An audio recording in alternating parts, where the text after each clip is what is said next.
Avalara proudly sponsors this podcast series about accountants by accountants and featuring some of the best thought leaders in the industry. Thank you to our sponsor, Avalara. Avalara's award-winning tax automation solutions help accounting practitioners and businesses of all sizes simplify sales tax compliance with real-time rates, automated returns filing, and more. Learn more at avalara.com.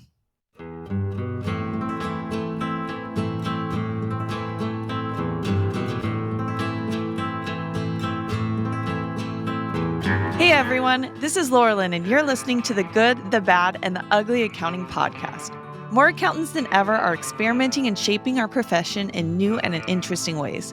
On this show, I sit down with these rock stars to discuss the ideas, the opportunities, the struggles, and the strategies that they're taking advantage of so the rest of us can do the same. Accountants can earn free CPE credit from listening to this podcast. Just download the Earmark CPE app in the App Store or visit earmarkcpe.com.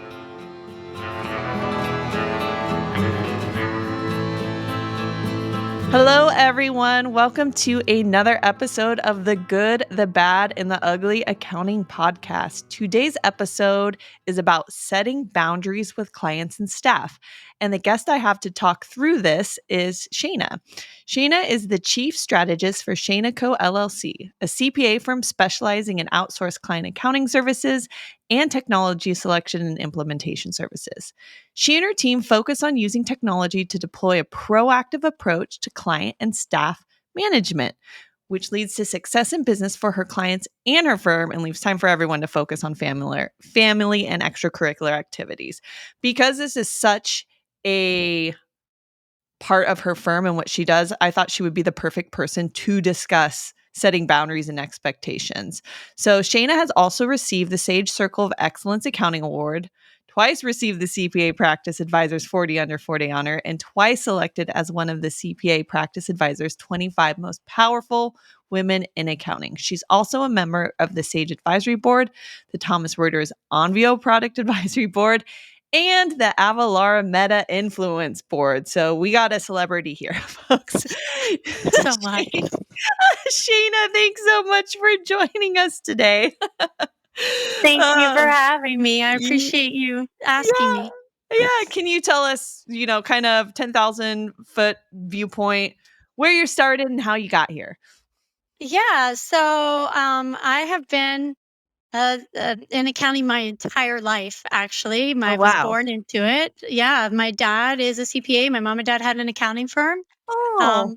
Is it still active? Are they still practicing? Well, it is now because I have it. So it wasn't in my plan. It was not where I thought I was going in life, and we can certainly hit those highlights. But I am here, and it turned out to be a great life, really. And I'm very excited about it being what I have chosen for my profession. It's just not where I thought I'd be. So, but I have been in this the whole time. And I went to college to do anything but this. I did everything. I went to school, to go, be a lawyer, history major, went to Japan, took Japanese, thought maybe I'd do something in that, at a university there, came back home. And then in my senior year, I was like, I guess I'll just do accounting. So here I am. So then I went to work for a large firm, and for whatever reasons, then I came back to my hometown, and I did go to work for my parents and took over a firm. But let me tell you, that is not an easy process. Yeah. Things have changed. Dad started in the 70s, or really in the late 60s in accounting. Oh, wow. Yeah. And so then to bring a firm into, the whatever year that was, 2004 or something like that, to bring it up took a lot of work. Yeah. A lot of work. So I've been through many years of changes in the accounting industry. Yeah. And was their firm, were they just kind of a traditional tax firm? What services were they offering? Yeah. So my dad came from one of the big 8 firms at the time, and started his own firm. And they did what I would call from the cradle to the grave accounting. What do you need? From the time somebody comes in and they need a tax return, and they have a business, and then they have kids, and then they raise those kids, and they put those kids through college, and those have businesses. And then how do we take the businesses and pass them down to the children or sell them? Whatever it is, they did it and he came from an auditing background originally, so he did Okay. reviews, he did everything. Mhm. So we had to stop that. The That world's different now. We was gonna be can't my do it next all anymore. question is kind of how have has because I'm like, of course, the topic of this episode is boundaries, and I'm like, holy moly, like that's what I keep hearing in my head right now is that wow, the it doesn't sound like there was probably a lot of boundaries in place when that was going in terms of like whatever you need, we will do it. Whereas, Yeah. like, I would love to know how where you're at now. Like, how have you transitioned that kind of just like broad view?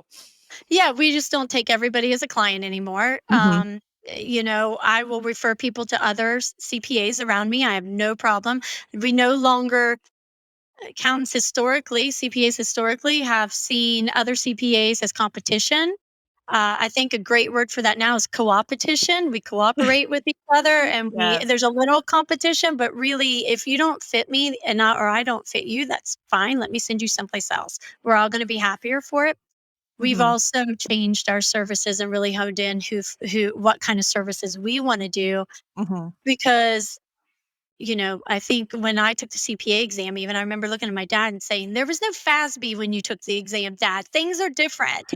And I know now when people are taking the CPA exam, they like to say to us, those of us who are older, it's different. There's so many more rules. And Yeah. with all of those rules come more responsibilities and more liability, legalities.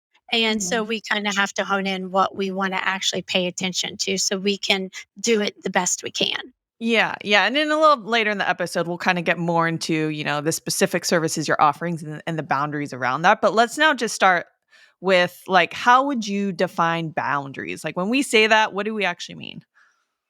I think for boundaries for us as professionals is it's about expectations and setting the expectations both internally for how your firm's going to operate, how your employees are going to work, what kind of stuff you want to do, and externally, what should the clients expect of you and what should you expect of them and what's their role in making whatever we're doing for them successful and what's our role. Mhm. And how do we do that to keep everybody happy? How do we put that? It's never going to fit in a box just right, but Yeah. how can we design that the best we can so that everybody's on the same page? Mhm, mhm. So, listeners, so from now on the rest of the episode, we're gonna talk about boundaries in terms of expectations, and I think that's a great way to think about it because boundaries can feel a little nebulous, and I feel like there's been a lot more talk of it in the past 10 years than, there has before in terms of, like, interpersonal relationships and work relationships. So, I feel like expectations is kind of a more firm definition of it that's a little easier to conceptualize. Okay. So, when you first started out, so when you first go to work, with your dad or at these big firms, what did you know kind of about expectations and how to set them? Like were people teaching you, were they giving you those guidelines like this is what we expect with how you interact with other staff, with your bosses, with your clients, or was it kind of the Wild West and it was up to you to define those? So I started out with an amazing larger firm in Charleston, West Virginia, and I couldn't have worked for a better firm. I interned with a great firm in college that was wonderful, and when I got out and really cut my teeth in being responsible in Mhm. the larger scheme, I couldn't have asked for a better firm. That firm, their idea of boundaries, though, like all kind of bigger firms in that time period, was here's your handbook, Mhm. here are the policies. Please know how to record your time. How to what to wear to work. Don't forget closed-toed shoes Yep. and, things like that. Uh-huh. But when it came to client work, it was you're going to do this tax return and you're just going to get it done. Here it is, get it Uh-huh. done. This is how many hours we think you should have on it, but Mhm. do it till it's done. And then over time, I started into I don't want to say exactly bookkeeping. It was more CAS for those particular clients. I was working on Yeah. Japanese manufacturing clients at the time, and I started doing accounting for them. And thankfully, I learned a lot because my larger firm let us do the billing right at a young Oh, we were just staff accountants and I was yeah. allowed to do the billing. So I got a really good look at how my time affected the bill. Mhm. But from there, things have certainly progressed and changed. That's all easy because that's hourly billing. So what kind of Yeah. boundaries do you have when you hourly bill? Yes. Right? It's mostly fixed pricing. I won't say Mhm. I'm 100% there. I don't wanna disappoint anybody. I would like to be 100% there. I have a couple issues, and that normally falls around, like, tax notices or things like that, and I know there's way people to handle that, but I'm not there yet for me. Yeah. But boundaries become very, very important when you're value pricing or upfront pricing versus hourly billing. Now we really have to set what is in scope and out of scope for the Mhm. client and teach our employees not to overpour, as I like to call it. Yeah, yeah, and I was listening to another I think it was Earmark with Blake, and he was interviewing, Brandon Hall, who's the real estate CPA. Have you seen him on Twitter at all? I've seen him on Twitter, Yes. yes, but I Yeah, don't know him. Yeah. so I actually, kind of soft met him a couple years ago. We were in Thrival together, but Oh, yeah. this podcast was really interesting because he's very much, fixed pricing, value billing proponent. And of course, the question is scope creep. What do you do? How do you train staff? And what he does is he ties compensation, like some of it, to the actual work they're doing. So it's like if people are going out of scope, the staff will be the first person to tell him because they're not making as much money on it. And I That's thought that great. was a really interesting yet effective way to do it. Like, Yeah, I think that is people get confused that with value pricing that you're just throwing a price out and then you just do the work and you maybe monitor the amount of transactions. Mhm. But you really have to monitor on the employee side. I think it takes more effort to manage Yeah. employees when you're value pricing than Mhm. it does when you're hourly billing because you just kind of get to throw that burden on the client Yeah. when it's all said and done. You don't get to do that when you're value pricing. Yeah. Exactly. No, exactly.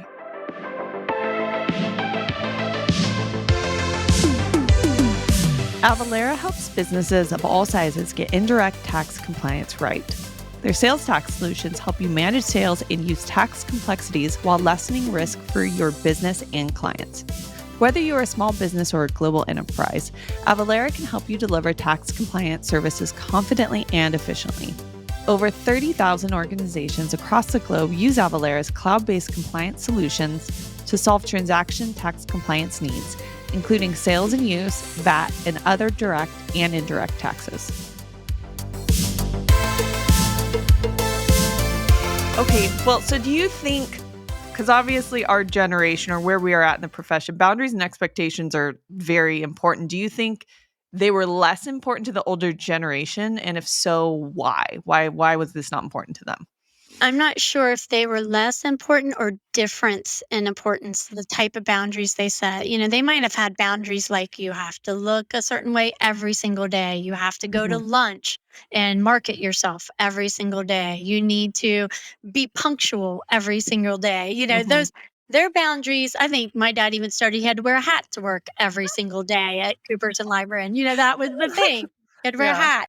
So it was just different. Uh-huh. But when it came down to working, the hourly bill, when we go back to it, the hourly bill, they didn't have to worry. While they wanted to be in their their scheduled time Yeah. allotted, Mhm. it maybe wasn't quite as important as it is now. Now also there's so much legalities again around everything that boundaries are super important, both internally with our employees Mhm. and externally with our clients, and attitudes have changed. They're Yeah. just different. And not good nor bad. It's just a different way that people want to work now. And so now we've got to figure out how to set new boundaries to not take advantage of people who will work any time of day, Yeah. nor let people take advantage of us Yeah. who say they're working when maybe they're really not because we don't have eyes on them anymore. Yeah. Yeah. I think it made me think, like, I wonder if the hourly billing model allows for less strict boundaries in a way, because it's Yeah. like there's not, you're just billing for your time. So if you're going over, if there's scope creep, oh, well, I'm being compensated for it. So that's kind of interesting to think of, like, maybe there was a big tie-in in the past with that, since it was all hourly billing. Like, you don't have to be as strict with boundaries because it's like, well, you're getting paid either way. You Yeah. know? Yeah, and clients generally wrote the bill, right? They may feel bad after the fact, and maybe next year they go find somebody else, but generally they don't. Yeah. They pay you and they do it again next year. Yes. Yeah. So that's a really interesting angle I never even thought to consider in that whole debate of hourly versus fixed pricing. Yeah, true. Yeah. Okay, so what are the different ways, and you can speak, internally in your company, is how are boundaries and expectations, like how are those set and communicated with employees, first when they're hired and then also on an ongoing basis? So this is something that's really changed over time, I have to say. I came from a firm that while it was wonderful, was somewhat strict. Like I said, they had a handbook and we paid attention. And then I came into a small firm and I wanted to run it the same way. And then I realized this is silly. These people don't operate this way. I mean, I've got like 3 or 4 people in a hallway. I can just yell down the hall and hit everybody at one time, and it just I started thinking I don't have to run this like it's, a huge firm. Yeah. And so then I got real lenient. I got on the Mhm. opposite side of I know. everything, and then I realized that that was hurting too. Like I was like, "Oh, yeah, you'll get your time in, whatever. Just make sure the work's done." And we're still kind of that way. I'm Yeah. not real I don't worry about what hours you work and that kind of stuff. I worry about the workload. But now we've got some new issues because now we're bringing in remote workers. You're in various Mm. states. I have workers in 5 states. Mhm. And so I have 5 different sets of laws I have to contend with in those Oh, states. geez. Yeah. And so it's just a whole different way of working now. So I've had to figure out ways to set boundaries. I also don't know those people as well. They're not in my office every day. We don't have a Yeah. personal relationship the same way I do with the people that are in my office. Mhm. So I have to find a way to say, I really trust you, but I have to cover both me and you in case something goes wrong. And so Yeah. now we're setting boundaries, a lot of HR boundaries and Mhm. communications boundaries. Mhm. And are those, like, when you usually do that, are those written down and, like, are they signing them, or how are they documented? Yeah. So I had a really hard time. It's really hard to find HR attorneys in our price point for small firms, Yeah. right? Like, Yeah. it just gets really expensive to review all those documents. And so I've utilized technology to do my back end of my HR and hired a tech company, an online tech company to do my HR. And Mhm. now when I onboard an employee, my personal HR person who I talk to quite regularly, it's not just chatting on the computer. We have a telephone conversation every week Yeah. if I need her. She helps me with my onboarding. We've designed policies. We send them out. They sign each policy. So every single thing they know what is expected of their attendance, telecommuting, automatically the work jobs, what do you want to say? The postings that you're supposed to post of your state laws. Yeah. I don't know what's happening in Missouri. I'm in Right. Ohio. So or Nevada, or for that, whichever state. And so they take care of that and they make sure, this person lives in this state. Let's make sure we have them posted with all these things. Mhm. So that's very different than before. We might have just had the workers' comp certificate, on the cork board in the back, Yeah. and that was the end. But Mhm. now we have to be careful. There's all these postings in these different states. So we've had to actually hire an HR firm to help us with that. Yeah, yeah. How do you then, because we talked, kind of circling back to, like, okay, you're primarily fixed fee or value billing, and now that becomes more employee management than client management. What, like, mechanisms in place do you have for that to make sure, they are doing what they're supposed to do when they're supposed to do it? If it is, you're partially remote now, you can't just be looking over their shoulder. And No, so how do you manage and track that? we really have to look at work product. Here's your stack of work. Here's what you're supposed to be doing. Did you get it done, Yeah. in the allotted time? Or not in the allotted time, but I mean, time like I wanted it done by Monday. Was it done by Monday? Did Mhm. you get these things done? And we really have to pay attention to who is going through and picking up jobs. How Yeah. much are they getting out? Those kind of things. So in that end, we've had to implement some communication systems and planner workflow systems to Mhm. watch how everything's going through and who's picking up and putting down items and actually getting the work done. Yeah, what tech are you using to enable you to do that? We don't use anything accounting specific except for Mhm. tax returns. We do where tax returns are concerned, but we use Microsoft Teams. Okay. We utilize the whole Office 365 suite or Microsoft 365 suite. We use Planner, Microsoft Planner, And it's Mhm. a little bit, if you haven't seen it, it's a little bit like Trello. It has cards, and Oh, so we okay, can yeah. assign things and move them through buckets, the Mhm. process, and we can watch who's picking them up, and we talk to each other within those cards. We put, you can attach PDFs in those cards, everything about that job, and you can watch it move through the cycle. And based on who it's assigned to, and it'll shoot out emails, this has gone to this stage, go to the next place, etc. Yeah. So, and we love it. We absolutely love it. Yeah. How's your internal hierarchy? Like, do you have someone overseeing everyone working on client work? Like, who's accountable to who in kind of this structure? Yeah, so we're small, so we hadn't really we all just kind of work together and have Mhm. meetings every so often, which is great on Teams again because we can see each other's faces and catch up and Yeah. feel like we know each other, especially if we have remote workers.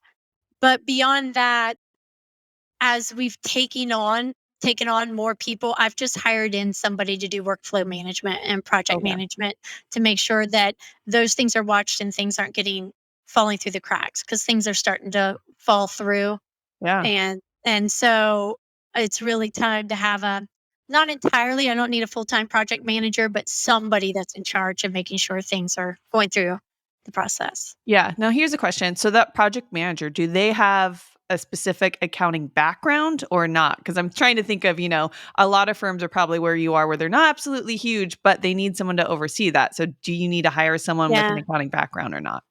I don't think so. I think you just need to hire somebody who has a voice and isn't afraid to ask people where things are. So it needs to be somebody who is also, then this is one of the problems I have, people who aren't afraid to tell me I need to do something. Yeah. They'll say, well, did you do this? And I'll say, no, I can't right now. I've got to, I got to talk to Lorilyn. I got Yeah. to, do something else. And, and then they go away and they don't come back for like 3 weeks. And I'll be like, we didn't get this done. They're like, yeah, but I asked you and you said, and I'm like, no, but that's why I hire you. Just keep bothering me. Yes. You have Yes. to keep bugging me because I have so much going on. I can't keep track.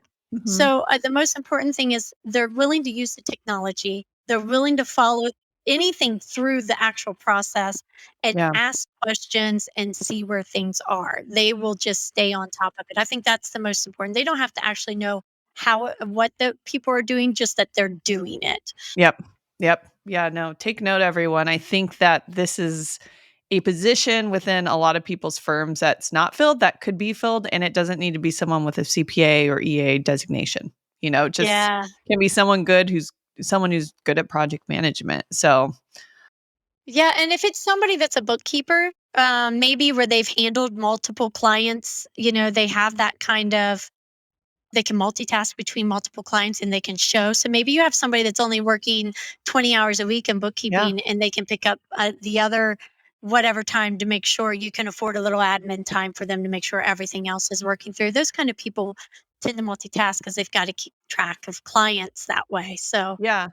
you may be able to pick somebody within your firm to do Yeah, that. I found just from my own experience, sometimes just managing the client takes just as much time as actually doing the client work. Yeah, So it sure does. Well, and so bringing that back around to boundaries, we've Mhm. implemented some tech there too with Microsoft Teams, and we put our largest clients in Microsoft Teams, Yeah. and we've set clear boundaries on the way we prefer to communicate. We Yeah. prefer to communicate in Teams, and every time you send me an email, I send you an email back that says I replied to you in Teams. Please check your Teams because I don't want to have my email open all the time. It's distracting. So we set preferred communication. And then when you go into Teams, you'll find I'm not the only person in there. I don't allow chatting with clients in Teams. That part's turned off. We Mhm. only allow the team aspect. And, if you have Slack, I'm sure it's the same kind of thing. But what we do is we put multiple people in a team and we make team champions. And so you can't get to me necessarily. You get to a team and you get Mhm. to a team captain, and that captain will make sure that message gets where it needs to go. And that kind of sets some boundaries with the client, like, look, you don't just get to talk to a specific person every time, Yeah. but it's actually better because maybe that specific person isn't there today, so we'll handle it in a team aspect and make sure things get done. So I read I'm actually reading it. It's this book right here. Your video, you can see it's called Setting the Table. And it's by this restaurantpreneur named Danny Meyer. And I'm like reading it and highlighting stuff because it's really focused on the hospitality side of the restaurant business. And like he has several Michelin star restaurants. But Nice. there's one thing he said in there, that one thing like I underlined, highlight that really stuck with me. And he talks about in your business being on the defense instead of on the offense.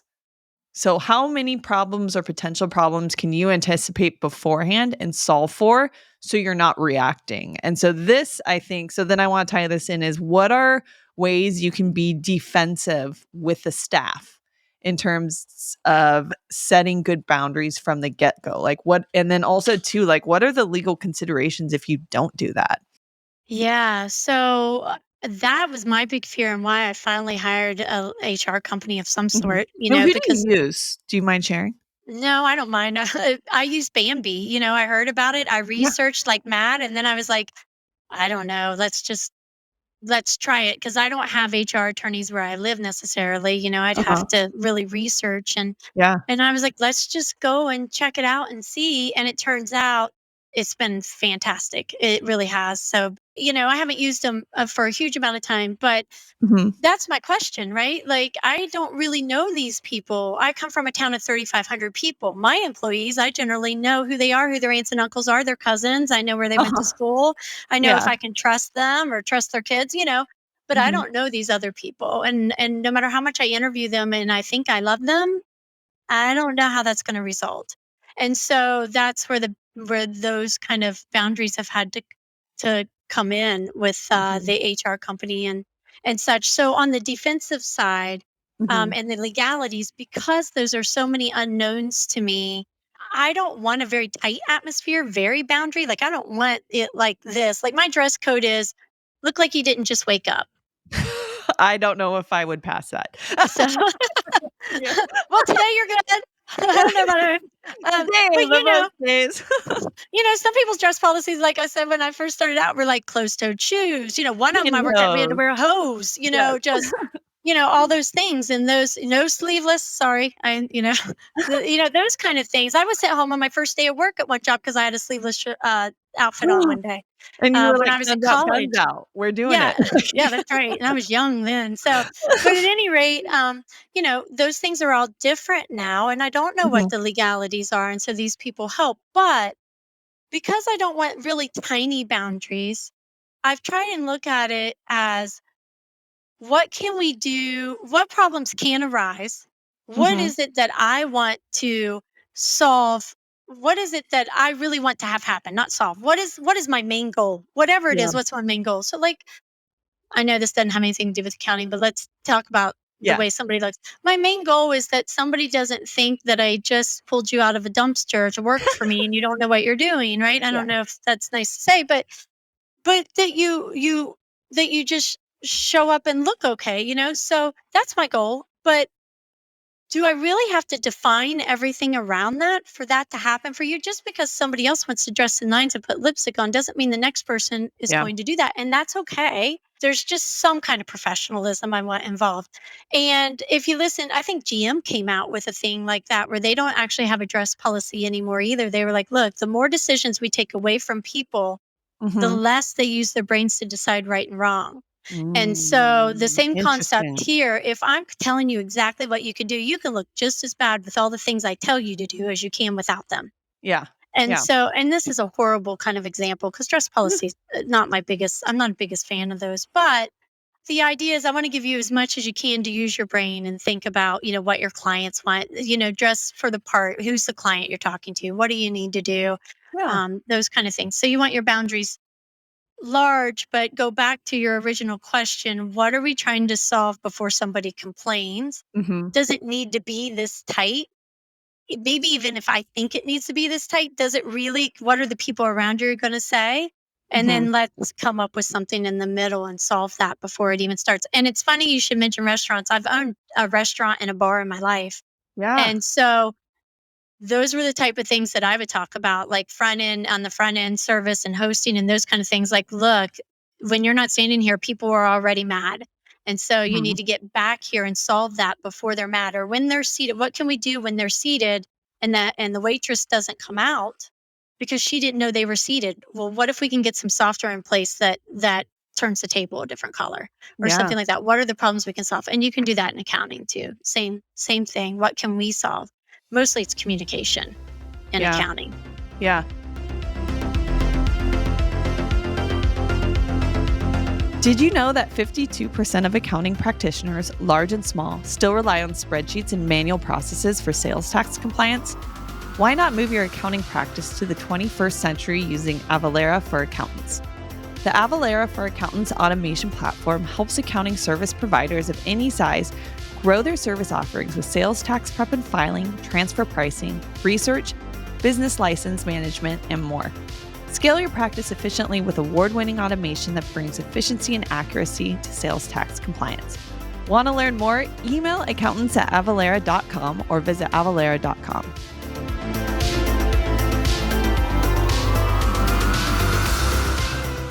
So I know everyone listening to this might not necessarily be an employer. They might be an employee. So what are ways that employees can, in turn, proactively set boundaries or expectations with their employers? Yeah, I think the big one there's probably communication these days. We communicate Mhm. 24/7.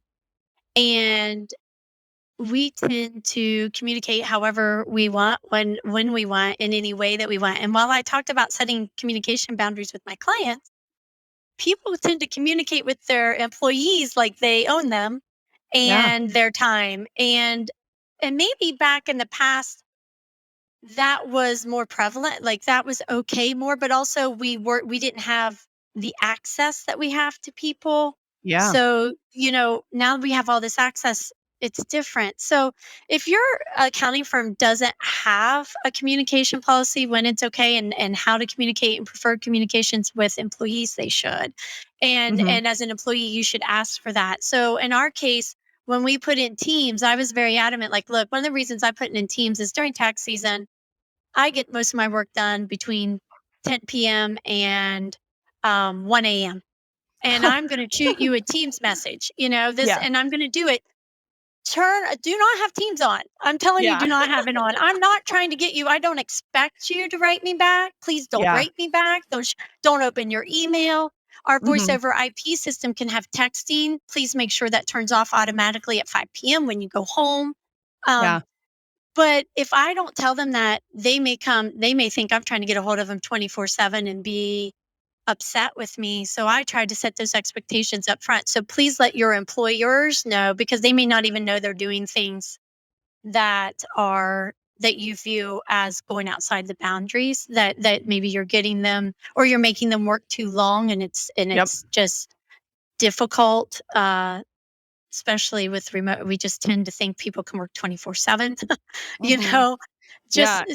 do bring that up, but bring it up politely, and not dear sir, not like that polite, but Yeah. with some respect of why things are not working. But they should definitely set, especially communication and work Mhm. boundaries. Yeah, and I wonder, even I bet there's tech out there that could automate some of that, like the inbox is paused from 5 p.m. to 8 a.m., So it's like even if the worker wants to try and work, they can't. Like there's no way to do it. And Yeah, so so Outlook does that. Outlook will say, "Are you yes. sure you don't want this message to go till 8 a.m.?" And then I'll go, Yeah. "Oh, that's probably a good idea." Okay, Yeah. 8 a.m. Like I said, my voice over IP system will set hours on and off so they can do it. Some of them have it on their phone because they like to text to clients, or Mhm. clients like to text, so they can see it that way. And I'm like, turn it off. One of our big accounting employers, I don't know about all the tech, but one of our big Mhm. tech companies, they have very specific hours, and their entire system shuts down at a certain time at night. And it's like, no, you will not work past this time, and you won't start before this time, and you can't work on the weekends because our system shuts down. Yeah. That's nice. We don't really do that. But Yeah. but Yeah. Yeah, and I understand too, especially in the remote work environment, that might not work for every employee because some employees wanna work those odd hours because that yeah. fits better with their schedules. But, like, from my perspective as a proactive kind of, cover your A word, move that employers could do to make sure that employee could not come back and say, you were making me work way more than I needed to. Like, you just make it impossible for them To do it. Yeah. to. Yeah. So hopefully, I think the best part about boundaries is when you hire really good people that you can work with together, you have a synergy and a relationship and a synergy of as a firm Mhm. that you generally maybe this is just a smaller firm thing, you generally do okay together. If you're hiring the Yeah. right people, you generally do okay. But that doesn't mean you're not going to get a wrong person in, and that's going to be hard to deal with on everything. Yeah. Yeah, And that they absolutely. sneak in, and you also don't want to take advantage of people. So you do need to speak up if you feel, that people are sending you messages at 1 a.m. and expecting a response at 1:02. Yeah. That's a little much. Yeah, yeah, like I always say, we aren't ER doctors, like, nothing we're Yeah. doing is an emergency and has to be dealt with in the middle of the night. No, that's right. I tell I heard this in a movie and I love it. And the girl had a tattoo on her arm and it was in a different language, but it said there are no tigers. And I thought, I love that so much. There are no Yes. tigers. Like sometimes I write it on my arm. I tend to write things in the morning, like Oh, little I things love to it. remind me of things to do. And sometimes I'll just write, there are no tigers. Like nobody's going to jump out and kill me today. It's Yes. going to be a client is not going to, become a tiger and take care of me today.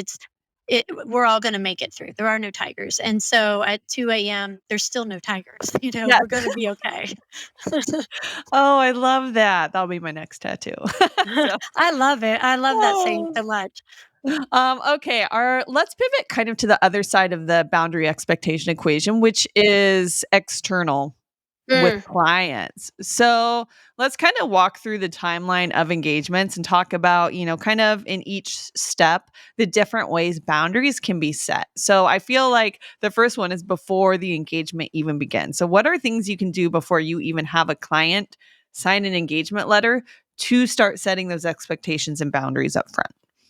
Yeah, so I think what's important here is not to bring a client in and go ahead and set the expectation that you're going to tell them everything in your first meeting with Mhm. them.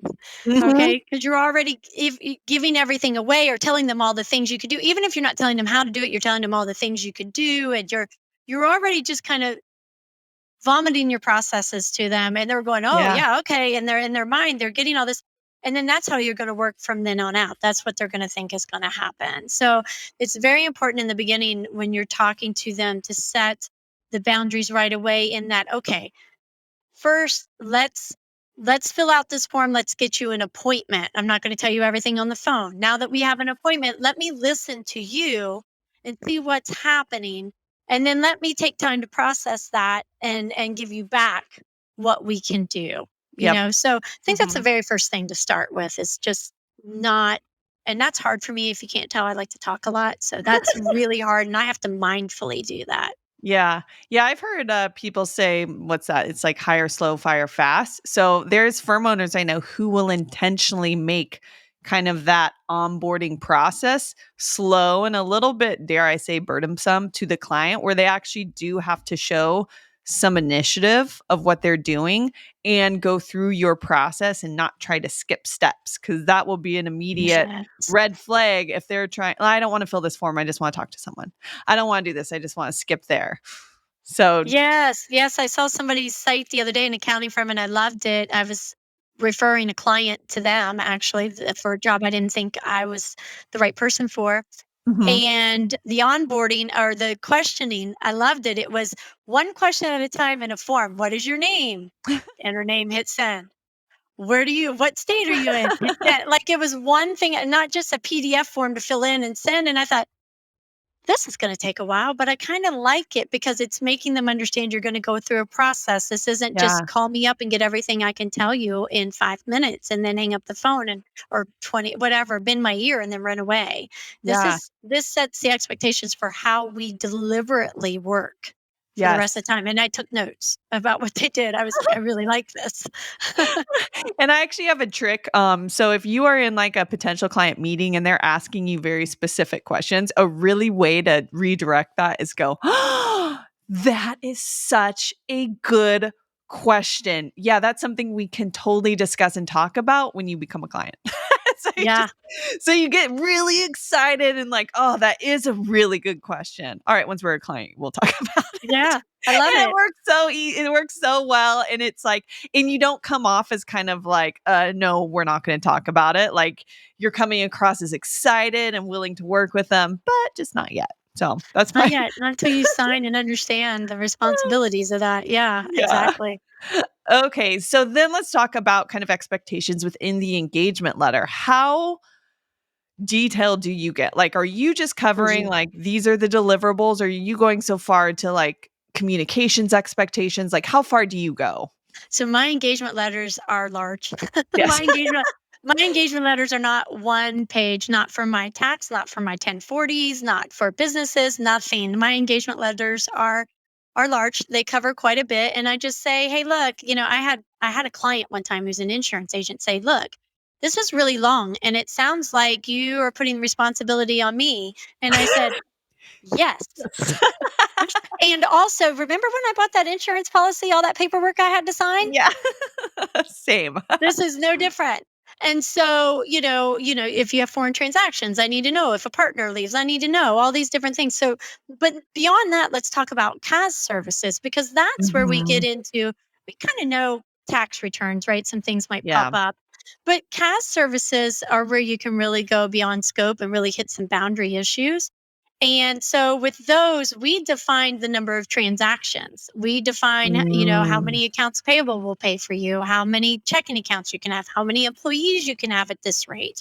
We really set it out. We are going to do 1099s and there's going to be up to this many. And if a client tells me they have 20, I may say, okay, we'll do up to 25 or 30, just in Yeah. case. I want to give wiggle room. If they say they have, yeah, it just depends. Whatever they have, we'll figure it out. If they have 5 employees, but they look like they're growing, I might go ahead and set it at 10 and charge them somewhere accordingly. And then if they hit 11, I don't really say anything. 12, I'd start to watch and then I go, okay, you know, but, and then I push the letter over. And on the back of my engagement letter, there are appendixes. And the Mm. appendix A is this is the work. This is the day it's delivered. This is how I expect it to go through the process with me. Appendix B is this is what a change order looks like. Yeah. Mhm. And if you just went from Formica countertops to granite, you have a change order. Yep. And so the same thing here. If you went from 10 employees to 15 employees in your payroll, or, then we have a change order. And I'm going to change the price accordingly and send you this change order. And we're going to agree on a new price on this change. We're not going to redo the whole engagement letter, but Yeah. we're going to just amend it with this change order. And so I hit all those highlights in my Uh-huh. engagement letter. Do you also have then like we expect you to reply within X amount of days when we're trying to figure stuff out? If it's been X amount of days and we haven't heard for you, you can be fired, you can be charged extra. Do you have anything like that in there? So I don't because I deal with a lot of small businesses and small clients, and I've kind of let it go. But that being said, we had this conversation last week, Yeah. and I said, okay, people are really slow and it backs us up, and that's not okay. Yes. So Yes. we're currently writing a plan to set the boundaries on that. That's Yeah. our latest thing. How are we going to say this is how our time period works? And if you don't get it in this period, then we move on Yeah. and we close your books like this for the month and it is what it is. Now we can go in the next month as part of our work and see, and fix it because ultimately I'm going to be saddled with it anyway when I do the tax return, right? Because I don't just do bookkeeping. So I Yeah. can't totally write them off because I'm going to Totally. get to the Yes. end of The that. worst. The worst though is getting to February and being like, shoot, we still have the last 6 months of uncleared transactions that the client has not answered. Exactly. So that, there's some point where that's not going to work out maybe, but that's when we can say, then either this isn't working because you're not following our procedures, you're not communicating with us in teams. We use Planner even for our clients in teams. We've set that boundary. We do the little cards for them and post things and checklists and things and say, okay, we need to onboard. We need all your W-4s. Check here when you've uploaded. And we need, you know, Mhm. but if the client's not moving those through the bucket with us, they have to be part of the process. Then we have 3 or 4 right now that aren't moving through the process well, that we have to have a heart to heart with, and I Coming hate to it. Jesus talk. Yeah, they've been clients, for 40 years, but Yeah. 40 years, but they're not willing to change, and so we've Yeah. we've moved on and they haven't, And so we're going to have to start having hard conversations. And I hate it, but it's going to have to happen. Yeah. Okay, so you have some very specific, it sounds like, triggers within your engagement letter of when stuff scopes up and what those are. Who's actually actively managing and tracking those? Yeah, good point. We find the more that we have of those, the more pain in the rear end it is for us to, to Right? do. Like It yes. started out, it sounded like a great idea, Yeah, I and know. it really is a great idea, Yeah, but it's that's the not. rub. Like, how often are you reviewing someone's books to make sure they're within their allocated transactions? Is it monthly, quarterly, bi-yearly? What do you guys do? So now we started to watch in the software we use, we started to watch the transaction count, Okay. and we've started to watch the employee count. And because I've owned 2 places with bars, and I do use the thing of reporting, that's how I explain it to my employees. Like, look, when you go in and somebody makes a drink, that drink should taste a certain way every time. Mhm. It should be the same if you went on Monday as it is if you went on Friday. Yes. And if somebody puts more in it, not only does it maybe not taste right, but you're not getting the right item and your business is losing money. Yeah. So these people we have to treat the same way. We're going to lose money out of this because you're doing more work than you're supposed to do. And the client's not really getting what ends up happening is we start giving them bad service Yeah. and they get a bad effect. And it's the same thing that the drink starts to taste bad and we're losing money. And the same thing happens on the other end. The client starts to get bad service because we're getting frustrated with the amount of time we have to put in and we're losing money. And Uh-huh. so I really need you to pay attention to these things. And I have to tell you, my team is really good about telling me about it.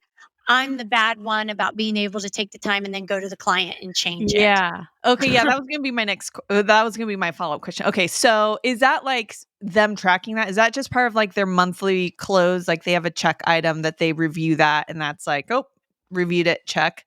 And but Yeah, then that falls on you then to actually follow up the client. They're not the ones reaching out to the client about it. right. No, we're going. So, one of the other boundaries things is we've historically, the same person, because we're so small, takes care of everything for a client, Yeah. right? Like, Mhm. Totally. but I have learned that clients take advantage of that. They call them, Oh, yes. want them to answer all kinds of questions that they don't really have time for, and they communicate constantly. We have started to go to more of a front end, back end system as well to kind of stop that. So Okay. the person on the front gets the questions, and the person on the back is doing the work and communicates it to the front. And then that way, it really just kind of closes down the client a little bit because they just don't call every 2 seconds. They try to Yep. answer everything because I'll say, I have to relay this to somebody else. So Mhm. I need you to answer in this time frame. So the Yeah. we've started to set those boundaries because otherwise there really is no boundary. They just pick up the phone and start or send an email or do whatever or try to bypass the team system or talk directly to them. And so we've kind of cut that. Yeah, so in your engagement layers, is that usually, like, these ongoing client accounting, services you offer? Does that include unlimited communication, or is there any type of cap on that? Yeah, so far the way we've done it is as long as it's within the scope of whatever we're doing, we're fine. Okay. But if Okay. it's something that requires any kind of research, pick up, you know, an extra 15, 25, 30 minutes, I've got to go through and find something or do something else, then we may need to talk about whether this is even in scope and if this is a separate project. But if it's a one-off phone call, I give unlimited. I've tried the thing where it's like, well, once a month we'll talk at on Thursday at 10 a.m. And people don't have anything to talk about on Thursday at 10 a.m. They got something to talk about when their bank feeds break and we Oh, need to solve yes. something right then. So Yes, yes, and that I feel is like a whole 'nother episode in itself of, like, if you have these ongoing scheduled meetings with clients, what do you talk about at them? Because there's not always something to talk about, so that like I said, that could be a whole other episode, yeah. so that's really interesting kinda designing that, but okay, so these 2 are kind of hand in hand is well, first off, I'll ask you this. Have you ever fired a client who's constantly just pushing against your boundaries and not respecting them? Yes, definitely. You're just not a fit. And it's sad because you try and I'm overly nice. I'm too nice. I'm Yeah. not confrontational. Uh-huh. Um, and then I go off the other end, you know? And then all of a sudden, but it takes a long time. Okay, that's what I was gonna ask. Is it like 3 strikes and you're out? Like, how much grace do you give them before you're like, "All right, we're done?" Yeah, historically, I've given too much grace. I just try to teach them. I try to teach them and get 'em, and most people are teachable, Yeah. and they'll bring it back in. It's like I said with the email. Once I put you on Teams and you email me, I just kind of nudge you back over there by saying I responded to you, but I responded in Teams. Please look there. And most people will get back on track, but occasionally there's some that aren't, and that kind of goes. It's just time to let go and really, it's not even me that I worry about so much, it's my team. They step outside boundaries with my team. And Mhm. I've had a client, not speaking kindly, the boundaries there. Yep. Yeah, that I may let it go once, maybe something happened, maybe somebody died, I don't know what happened, but Yeah. twice, I don't put up with that. That doesn't make it very far at all. That gets Yeah. nixed. Yeah, no, And absolutely. I get better team members for that. And I'm pointing over here because my team's all outside my doors over here. Yeah. But I get much better play, or much better, yeah, play with each other on that. Yeah, They and I appreciate it. yeah, and I feel like too, like, it is the responsibility of the higher up to manage and deal with those situations. Like, I think it's honestly asking too much of the staff to be like, "Deal with this angry person." Like, personally, that's my Yeah. thought on it, because it's like, you know what? If someone's gonna verbally abuse someone, I'd rather it be me than one of my staff members. Like, because I know I Yeah. can take it, and I know too I can diffuse the situation. Yeah. Honestly, a lot of it is just listening and saying, "Uh-huh, uh-huh, yeah, uh-huh, uh-huh." And then it's like once people get it out, then they're willing to then like it's like honestly just them being able to verbally get it out, then that Yeah. diffuses at probably 50 or 60% just letting them speak. And then Yeah. like because I see two people talking about like they'll be going back and forth with clients on on Twitter. I'll see other accounts posting about that. But I'm like, you know what? One or two emails, I'm like, let's get on a call. We're not doing this via email. This is Yeah, gonna I went to email, and now I'm like, email's taking too. We all went to email in the '90s and early 2000s. yes, Everybody switched to email, and now it's like I have email fatigue. Like, just yes, give me the phone.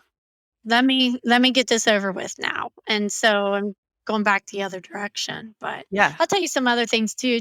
Boundaries with tax returns. There have been times when clients, maybe it's the bill, maybe it's the engagement letter. Sometimes I've had a couple of clients look at engagement letters and same thing, like, well, if this tax return's messed up, and I'm like, it says right there, if it's messed up and I did it, on me. Like, I even pay your yeah, penalties, man. I got you covered. yeah, But if yeah, it's you, and I've had somebody argue, and here's your stuff.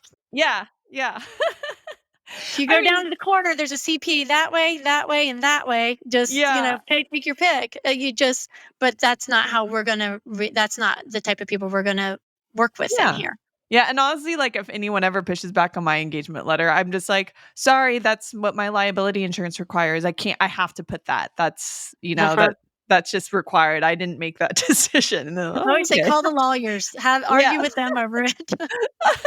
Okay. Here's kind of the last question on boundaries with clients because you mentioned it, but I wanted to wait till we got through a couple other things. But okay, so how do you because you talk about these legacy clients who are kind of doing stuff the old way, how do you reestablish new boundaries with clients where you didn't already have them? And I mean, and this could be like, let's say this could be for anyone. Like, let's say in your practice, all of a sudden you're like, okay, I need to create some boundaries because we need more structure. How do you go about doing that? How do you walk back boundaries and create new ones? So normally what we do is have a meeting, like, so this has worked for some, it hasn't worked for these particular clients. Where during tax season is a really good time to talk to them because we're doing a lot of other stuff anyway, Mhm. tax planning and things. And I'll say, listen, I need you to know when tax season's over, I'm going to be spending a little bit of time changing up some processes in my firm. And what's Yeah. coming down the pipe is we're no longer going to be using this software, and we're no longer going to be able to do your payroll this way. And we're not Mhm. going to be hand calculated it on green ledger sheets anymore. And so, how while it's perfect over there in your we're not going to be doing that anymore. And Yeah. so what's going to happen is we're going to have to sit down and have a conversation about how we have to change this, and I want you to know now this is coming.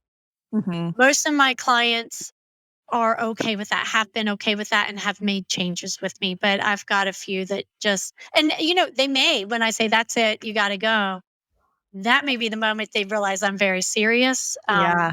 But it may not, and that's okay. Yeah. It's all right. Yeah, so what sounds like I'm hearing you say, and I agree with that, is you're giving them warning. Like, it's not Mhm. like this is all of a sudden it starts this second, but it's like, okay, in the next 4 weeks or the next 2 weeks or within the next 3 months, we're gonna be doing this, and kind of just preemptively going on the defense, letting them know, "This is coming, be ready, it's not happening yet, but I'm giving you ample warning."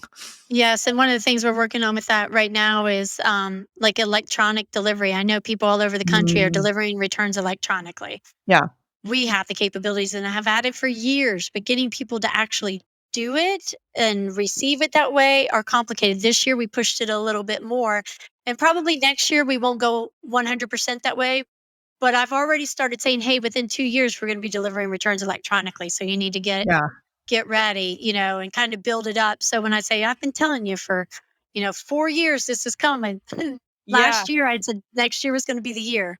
It yeah. doesn't hurt my feelings if it doesn't hurt my I always say, "It doesn't hurt my feelings if you need to go someplace else, I understand." Yeah, so what I did this year with my 1040 clients, I don't have many of them, but I lined out, like, I kind of did a per schedule billing, but I did add a line item on there, like, if they wanted a paper return, that was an extra $300 to their tax bill. 300, that's a Yes, lot. guess how many people wanted a paper return? 0. So, there's always that That's method. awesome. You can just price it so much that, number 1, it disincentivizes them, or 2, if you do have to do it, it's worth your time. We did that with e-filing when we switched to e-filing. Nobody wanted to e-file. Nobody wanted to e-file. I'm really aging myself with all these stories, but nobody wanted to e-file. And then finally, I was like, "It's $100 to get a paper return because you're outside our processes." And they Yeah. don't have any concept of that. You can't speak accounting speak to people who don't do accounting or tax. They don't know, but you're outside our processes, and it's so complicated to work two processes at Yep. the same time. And so it's just gonna cost more, and finally, everybody e-filed it, it finally came about, and that's what we're gonna have to do on this as well, but we do try to give them a little bit of time and a little bit of notice and move Mhm. things along, and we've changed accounting softwares like that on people, and most everybody's been, good about it, just build up over time, nothing really cold turkey. I haven't done that to anybody. Yeah. Yeah. Okay, so what would you say then? Do you have, like, a good kinda three-step framework for setting boundaries? Like, what are kinda 3 key points you would say when people are setting boundaries or expectations? Client, staff, anyone? Yeah, I think the first thing is to define what it is you want to accomplish. Mhm. Really define the goal of what it is you're trying to accomplish. Forget boundaries. Just Yeah. what is it you're trying to do in general? Is it the tax return? Is it the delivery of something? What is the goal? The second part is, what do you think the boundaries should be, and what does the person receiving the item think the boundaries should be on the other side? Yeah. Think the boundaries should be. Mhm. And then find the third one is to actually find the workable solution, which probably isn't exactly what you think it should be, but it won't be exactly what they think it should be. So you need to define it, work through who's involved in it and what their point of views are, Yeah. and then set what the actual workable boundaries will be that people should be happy with. Yeah. And you're gonna have people be upset either way, but at least Yeah. you've tried. Yeah, and I think we fall prey to this in our industry a lot, is like that we are so far removed from what the who the client is and what the client knows, is it's easy for us to say we will deliver this service for you. And that does not mean the same thing to us as it means to the client. And so then they Absolutely. get confused over what the actual deliverable is, because they don't actually understand what you're doing, how much time it's taking you to do it, or whatnot. Like, I feel like we fall prey to this a lot as providers. And there's no more that giant tax return that's like this thick that I used to be able to print out and be like, "Look at all these numbers." Slap it down. Yeah, Look at this yeah, it's like work huge and I I can't did. do it anymore, and now and all the extra pages, because I used to say, "Hey, look, I know this isn't part of the tax return." At first, I thought those extra pages were stupid, and then I realized they really weren't. It's not part of the tax return, but there's all this information we have to go through to get here, and Mhm. now we don't have any of that. Now I just say, "Log into your portal and make sure you electronically sign the thing," and, Yeah. you know, now Yeah, I so don't have. Yeah, no, it is hard in this tech world. Like if they're not holding something in their hand, they're like, okay, what did I actually get? What am I paying for? So Yeah. I think in general, accountants could be better communicators. Yeah, well, and that engagement letter, really defining in your engagement letter, Hmm. is very, very helpful to go back and go and say, look, these are the things we're doing for you. We said specifically which states we would do, which withholdings we would do, which sales tax returns we were doing, et cetera. And at least Yeah. you have something there you can point out and say, no, we're really doing all this stuff. Yeah. You just don't see it. It's happening in the background. Yeah, exactly. It's like, trust me, you don't want an email every time I complete something for you. No, So, no. okay, well, thank you so much for joining me today. How can people connect with you if they want to find you on social media? Yeah, so I'm on Twitter at Shayna CPA on Twitter. And then ShaynaCo.com is my website. It's in the middle of being redone, so it'll look different next week than it does today. Mhm. So maybe you want to wait because, it's kind of old right at the moment. That's one of those things that's hard to do. But ShaynaCo.com at Shayna CPA on Twitter.